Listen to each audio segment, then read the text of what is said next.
आज का जो हमारा चलचित्र है, इसके बारे में मैं आपको पहले से ही बता रहा हूं कि कोई ऐसा अद्भुत सा रहस्य मैं आपके सामने नहीं रख रहा हूं जो आज से पहले कभी नहीं बताया गया। जिस रहस्य की मैं बात कर रहा हूं वो चिंतन, मनन, मंथन, अध्ययन से जुड़ा हुआ है। वही एक कार्य जो हमारे हाथ में है। रहस्य क्या है? रहस्य से पहले जो एक संशय आता है, हम पहले उसकी बात करते हैं। संशय ये है कि हम जब गीता की बात करते हैं तो वहां पर भगवान श्री कृष्ण ने हमें निष्काम कर्म के बारे में बताया है, यानी कि फल रहित कर्म, इसके बारे में हमें ज्ञान दिया है। ऐसा ही ज्ञान तंत्र की भी कई सारे जो ग्रंथ है उनमें आता है। कई सारे साधु, सन्यासी, ऋषि भी इसी बात को कहते हैं कि केवल पूर्ण समर्पण होना चाहिए। मैंने भी अपने पिछले के कुछ जो चलचित्र हैं, वीडियोस हैं, उनमें यही बात कही है।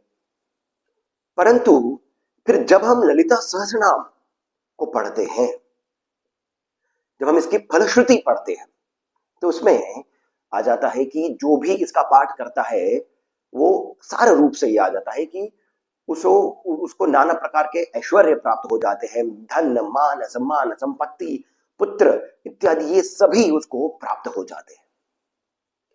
तो अब यहीं पर ही संशय आ जाता है कि जब हम एक साधक के रूप में, एक उपासक के रूप में हम जब धारणा बनाएं, हम जब अपने मन को एक ओर हम टिकाएं, तो वो क्या रहे? क्या हम ये मंत्र जो है, जो हमें दरिद्रता से दूर हमें भगवान कर दें, दरिद्रता को दूर हमसे ही कर दें, कुछ ऐसा जिससे कि मेरे सारे कष्ट दूर हो जाएं, इन मंत्रों का जाप करें, या फिर हम केवल नाम का ही सुमिरन करें? तो रहस्य यहां पर यह आ जाता है कि जैसा ललिता सहस्रनाम के अंदर आता है, क्या आता है? भगवती का रूप यहां पर बताया गया है। कितनी सुंदर है, उनकी सुगंध किस प्रकार की है, शिखर से लेकर के पांव के नख तक उनकी सुंदरता का वर्णन आता है। जहां रहती है उसे श्री चक्र का पूरा विवरण आता है। उनका भंडासुर के साथ में युद्ध का पूरा विस्तृत रूप से बात बताई गई है। फिर इसी सहस्रनाम में उन्हें निरूपा, उन्हें निराकार भी बताया गया है, और यही हमें पकड़ना है। सनातन में, हिंदू धर्म में धर्म, अर्थ, काम, मोक्ष की बात करी गई है। तंत्र का जो सार आता है वो यही आता है कि यहां पर सन्यास जो है ये बिना इस माया को समझे नहीं लेने की बात करी गई है। ललिता सहस्रनाम में जब हम बात करते हैं भगवती का एक रूप की और एक इनके निराकार धारणा की, तो दोनों ही बातें जो हैं ये केवल और केवल, और ये बड़ा रहस्य है, ये केवल और केवल अलग अलग पायदान है, अलग अलग स्टेजेस है। जैसे हम पहले ही बार में 10th स्टैंडर्ड की किताबें नहीं पढ़ सकते हैं, हमें उससे पहले ABCD, क ख ग घ ये पढ़ना पड़ता है। 1+1 कैसे 2 होता है, तभी हम इंटीग्रेशन डिफरेंशिएशन समझ सकते हैं। यदि कोई इस जन्म में आरंभ से ही, छोटी उम्र से ही इंटीग्रेशन डिफरेंशिएशन जैसे भारी भारी मैथ्स टॉपिक समझ सकता है, यानी कि हम साधना की बात कर रहे हैं जिसमें वो निराकार की बात समझ सकता है, तो इसके अंदर उसके पूर्व जन्म के ही कर्म है। अन्यथा जो व्यक्ति इस जन्म में भगवती के प्रति आकर्षित होता है, भगवती की आराधना करना चाहता है, उसका एक क्रम आता है। क्रम में आपको धर्म के साथ चलने की बात करी गई है, उसमें अर्थ की उपार्जन की बात करी गई है कि जब तक अर्थ नहीं होगा, धन नहीं होगा, तब तक आपके मन के भीतर जो सामाजिक रूप से एक बात आती है, वो सेटल नहीं होगी। आप सीधा मोक्ष तक नहीं पहुंच सकते हैं जब तक आपने इस माया का सेवन नहीं किया है। यही बात मैंने पिछले हमारे चलचित्र में कही थी, और यही वो बात है जो रहस्य के रूप में आ जाती है कि ये सभी जो संसार है, ये पूरा ब्रह्मांड जो है, ये केवल और केवल भगवती ललिता त्रिपुरा सुंदरी की लीला है। ये उनके ही मनोरंजन, हम एक तरीके से कह सकते हैं, उसी के लिए है।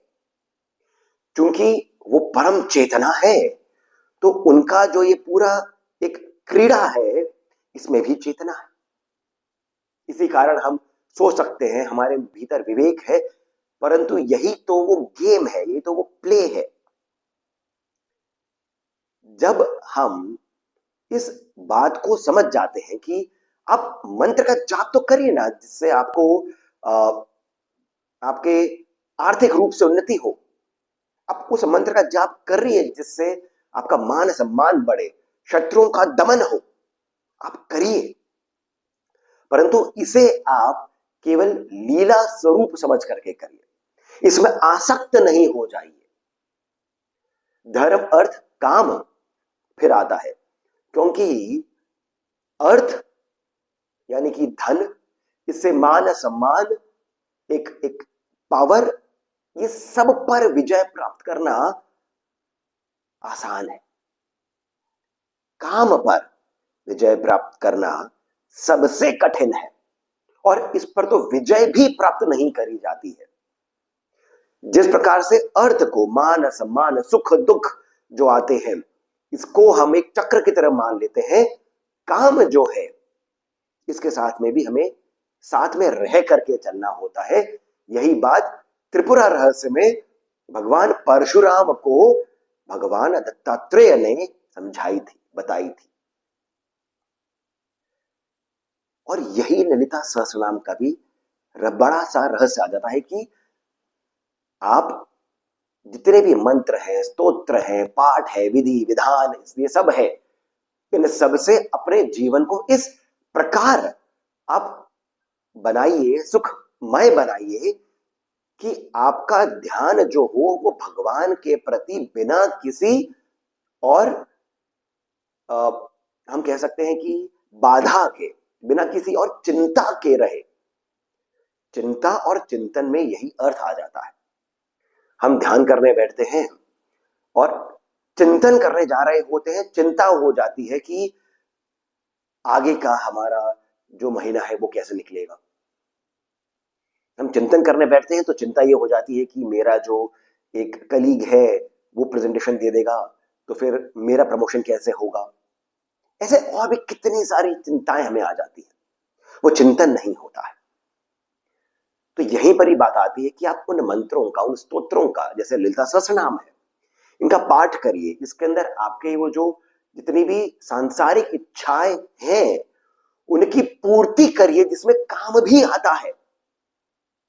तंत्र में काम को तो कहीं से भी तुच्छ या फिर ऐसा निकृष्ट बताया ही नहीं गया है। भारत का आप इतिहास देख लीजिए, कहीं पर भी काम को निकृष्ट नहीं माना गया है, पाप नहीं माना गया है। परंतु बात यह आती है कि यदि आप अध्यात्म में हैं तो इतना भी विवेक रखिए कि इसके पार जाना है। और यहीं पर ही एक नियमित, एक नियम पूर्वक नाम स्मरण, स्तोत्र का पाठ, मंत्र का पाठ, मनन चिंतन, मंथन, अध्ययन, सत्संग, ये सभी आता है। अन्यथा यदि सत्संग नहीं होगा, सोचिए कि आप रुपया आप कमाना चाहते हैं, उसमें लग गए हैं, परंतु सत्संग नहीं हो रहा है, तो उससे आपका मन जो है वो भटका ही रहेगा। फिर जब बूढ़े हो जाएंगे तब ध्यान में आएगा कि यार इन सबका तो कोई अर्थ ही नहीं है। जैसे अभी वेदांता एक बहुत बड़ी कंपनी है, अनिल अग्रवाल उसके फाउंडर है, बहुत बड़े वे व्यक्ति रहे हैं, बड़े इन द सेंस उनका अथाह संपत्ति। परंतु किसी दुर्घटना में उनके पुत्र की मृत्यु हो गई, दुर्घटना थी या फिर कोई बीमारी थी मुझे ध्यान नहीं, पर पुत्र की मृत्यु हो गई। उन्होंने लगभग अपनी संपूर्ण संपत्ति दान कर दी। ये वही है कि आपको एक ऐसा समय आता है जीवन में जब इस बात का आभास होता है कि ये जो कुछ भी है इसका कोई औचित्य नहीं है, कोई पर्पस नहीं है, या वो कहीं पर लेकर के नहीं जा रहा है। परंतु जब आप उस स्थिति तक पहुंचे, तब तक यदि आपकी आध्यात्मिक चिंतन, वो अध्ययन, वो ऊर्जा उस प्रकार से नहीं है कि इसके बियॉन्ड क्या, तब तक आप केवल दुखी रहेंगे। तभी डिप्रेशन आ जाता है, क्योंकि दुख तो आते ही रहते हैं, आने रहने चाहिए, क्योंकि वो दुख की घड़ी होती है जब आपका कुछ जो आपने कमाया होता है वो चले जाता है। तभी आपको उस परम अंबा, परा अंबा का ध्यान भी आता है। परंतु तभी तो अध्यात्म अपनी शक्ति का प्रदर्शन करता है। और ये जो रहस्य है इसे समझना आवश्यक है। तो मन में कोई संशय लेकर के नहीं आइए।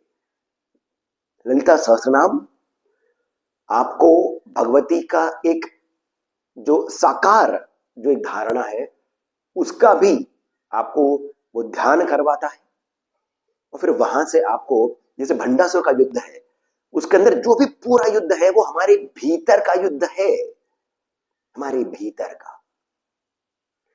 उससे जब आप समझ जाते हैं कि लीला क्या है, जैसे दुर्गा सप्तशती में है, शुंभ निशुंभ इत्यादि में सब हमारे भीतर के जो दुर्गुण है वे हैं। जब आप ये समझ जाते हैं कि ये संपूर्ण लीला ही है, तब आप पहुंचते हैं उस निराकार के पास। और इस बीच यदि आपको गुरु की प्राप्ति हो जाती है तो बात ही क्या है। तो मैं इस चलचित्र को यहीं पर ही विराम देता हूं। आपसे मैं विनती करता हूं कि आप इस बात पर थोड़ा और विचार करिए। मंत्रों को आप कभी भी उसको संशय लेकर के मत आइए। पूर्ण शक्ति के साथ धन का उपार्जन करिए, लॉफुली, सही तरीके से धन का उपार्जन, मान सम्मान, इन सब की प्राप्ति के लिए आप कार्य करिए। भगवान से भी आप इसकी इच्छा प्रकट कर सकते हैं, वही तो है सब देने वाले। परंतु वहीं पर ही ये भी प्रार्थना करिए कि आपका मन भगवान में रमा रहे। इसी विचार के साथ आप सभी से विनती है कि आप इस चलचित्र को लाइक करिए, इस चैनल को सब्सक्राइब करिए, और कमेंट सेक्शन में जाकर के जो पहला कमेंट पिन है वहां से पेटीएम, जीपे इत्यादि के माध्यम से जितना अधिक हो सके आप हमें श्री सहयोग भी प्रदान करें, बहुत अधिक प्रोत्साहन मिलता है। इसके साथ मैं सिद्धार्थ आपसे विदा लेता हूं। धन्यवाद।